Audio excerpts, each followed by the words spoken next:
So if you are ready to start building your home apothecary and you're interested in growing herbs that maybe require a little more tending, can be perennialized, and also are herbs that have been used for many, many centuries to treat a variety of complaints, then the Home Apothecary Bundle is a great place to start. These are primarily perennial herbs that are going to require at least 1 to 2 years of full growth before you harvest from them. And these are going to be herbs that maybe they don't taste the best in the whole world, but they have really beautiful, potent medicine, and you can get started making tinctures and things like that. So one of the plants that we have in our bundle is Elecampane.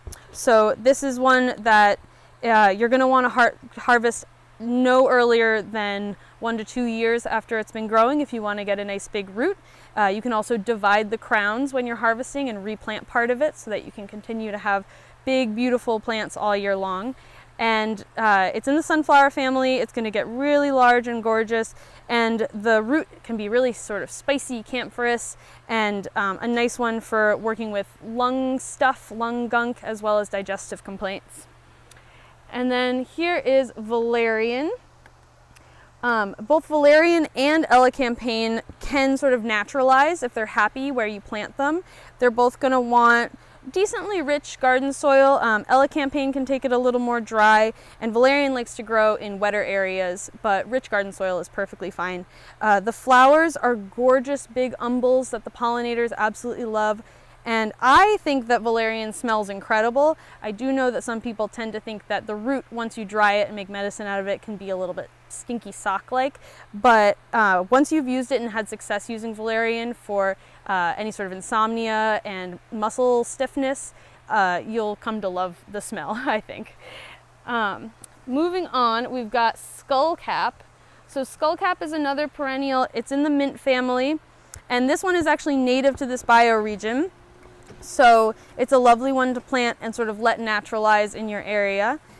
And Skullcap, you harvest all the aerial parts, so that's leaves, stems, flowers, and it can be tinctured or dried for tea, and really just for calming the nervous system down. It's really useful for kids, but adults really useful as well, especially in these times, sort of anxiety generally speaking. It can be a really potent ally to have on hand.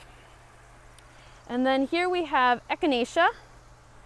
Echinacea purpurea. We grow a couple different echinaceas here, but purpurea is going to be the one that's the easiest to grow and have naturalized in your garden, and also the easiest to make medicine from and keep digging up. So this one gets really lovely big pink flowers that the pollinators love, and you're going to want to let it grow for at least 2 years before you harvest the medicine from the roots.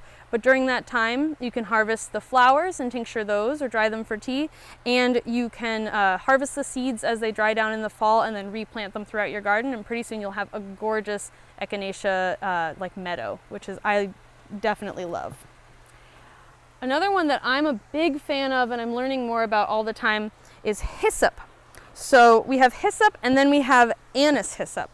And both of these are going to perennialize in your garden. Anise hyssop is native to the Midwest, and hyssop is more native to sort of old world Europe and Mediterranean area. They both have sort of a lovely flavor that makes them really nice for tea, and you are going to harvest the top of these plants, the aerial parts, so you can harvest them the first year you grow them. And I actually really love putting them in tea blends together because they both work on lungs. They're both really helpful for fighting off colds and flus. And hyssop in particular was used very traditionally as like a protective herb. So I like actually planting it near my doorway, near my entrance to my house, to sort of have a little bit of that energy nearby. And then last but not least, we've got marshmallow again. So marshmallow is a favorite of mine, and this is another one where you're going to want to let it grow for 2 years before you harvest the root, but meanwhile you can harvest the leaves and the flowers for tea.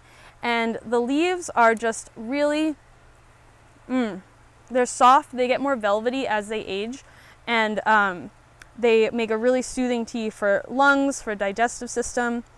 So all told, with all of these herbs combined, you're going to have things to help fight off colds and flus, things to help with sleep support and nervous system support, and things to just help your digestive system work at optimum levels.